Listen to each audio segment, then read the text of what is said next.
Welcome back to Big Sound Hobbies. A few weeks ago, I posted a video of two of my friends' SCX24 E1s having a blast crawling at Bean Hollow. I really enjoy filming them and made me want to get one as well. So what is SCX24 E1? It's a project started by IE Concepts. It's a collaboration with some like-minded people from around the world. The project started as a Gmade R1 inspired drawing uploaded to SCX24 Facebook group, and resulted in an amazing free rock bouncer option for everyone as he posted the 3D files of SCX24 E1 to Thingiverse. Since I did not have a donor SCX24 for it, I went and picked up a new SCX24 deadbolt. I went with the deadbolt as I figured the longer rear links of the deadbolt will help with extending the wheelbase if I decide to go that route. So here is my E1 3D printed. I went with the black frame with gray trims to differentiate mine from my friends' E1s. The 3D file does not come with instruction, and I noticed that there isn't a how to put it together video, so hopefully this will be helpful to you. The 3D files include 10 pieces that needs to be printed, and here they are. I have laid them down so you can clearly see how the pieces will be put together. Here's the front end starting with the grille and the hood, the roof and the roof bar, the fans, and the rear ESC tray. Above and below are the frames and the side panels. Before you start putting together the E1, there are a few things that I do recommend that you do. First, the side with the indented holes goes on the outside, but the holes on my frame came out not so clean. So I recommend that you take a 1/16 drill and run through all of them, and it will make the install much easier later. Second, the skid plate on the SCX24 has two extrusions on each side, but the frames are missing holes for them, so you'll need to measure them and using a 1/16 bit through slight indentations for them.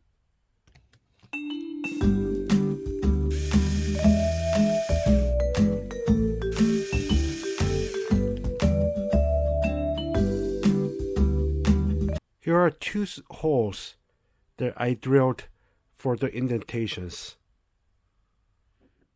Third, the side panel on the passenger side did not have cutout for the screws. So I took a side cutter and cut two small cutouts for them.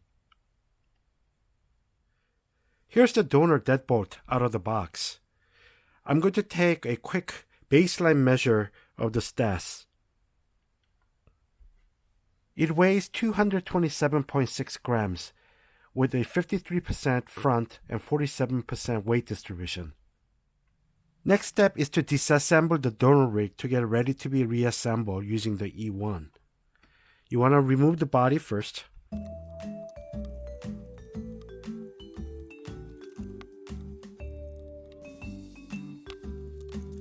Disconnect the 4 shocks at the upper shock mounting screws.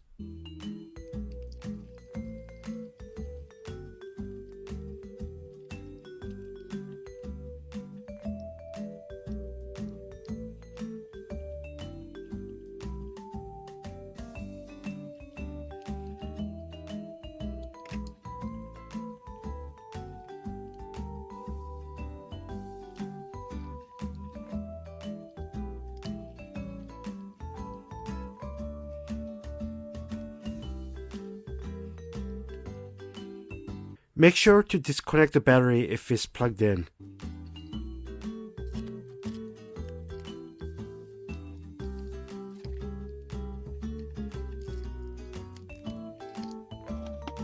Remove the ESC, which is taped on using a small flat screwdriver.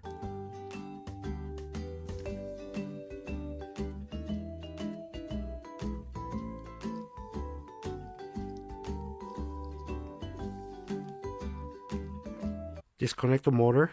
At this stage, I'll take a quick picture. The steering servo goes to the STR. Lights are going into the LED, the first one, and goes into the bottom 2 portion of it. And disconnect.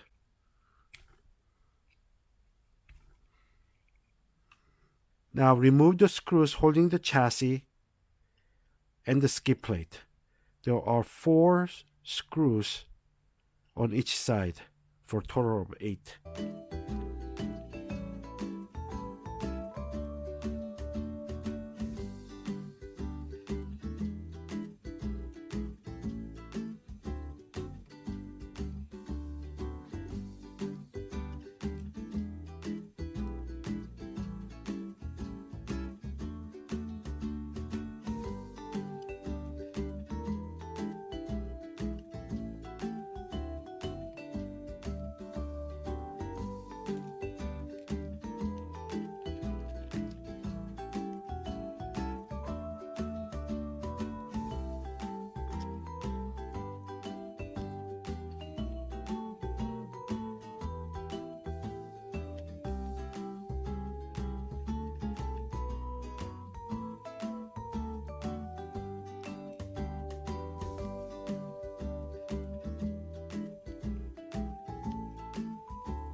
Now you have the chassis disassembled away from the parts that you need. Here are the parts that you'll need to assemble using the E1.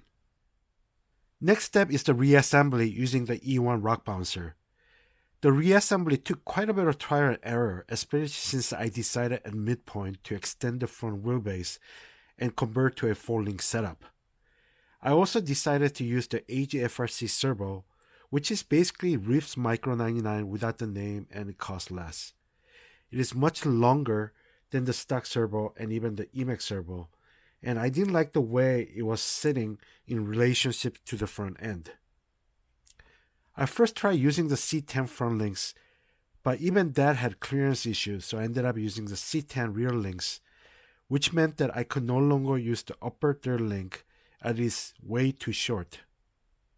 Now, if you go with stock or Emax servo, then the C10 front links will work fine. Unfortunately, this means that I don't have the video footage of the reassembly, but I'll use the completed E1 rock bouncer to talk about the steps for the reassembly.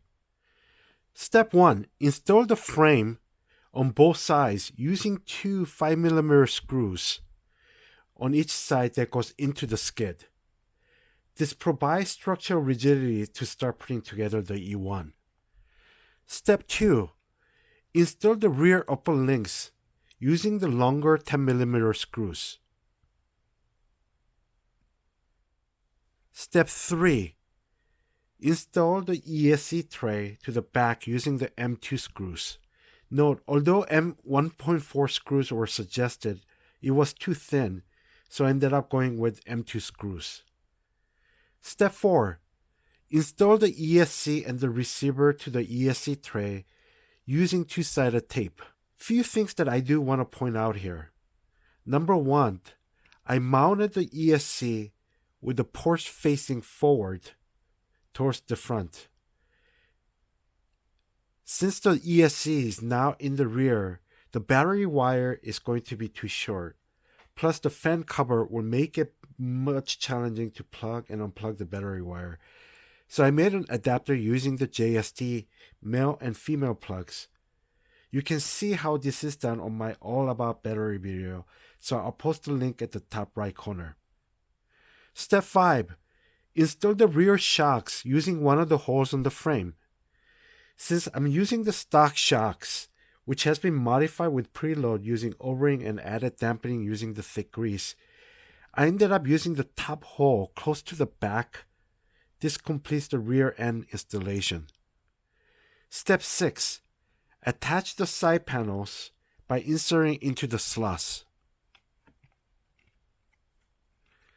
The right side of the battery is going to be tight, so carefully insert it in.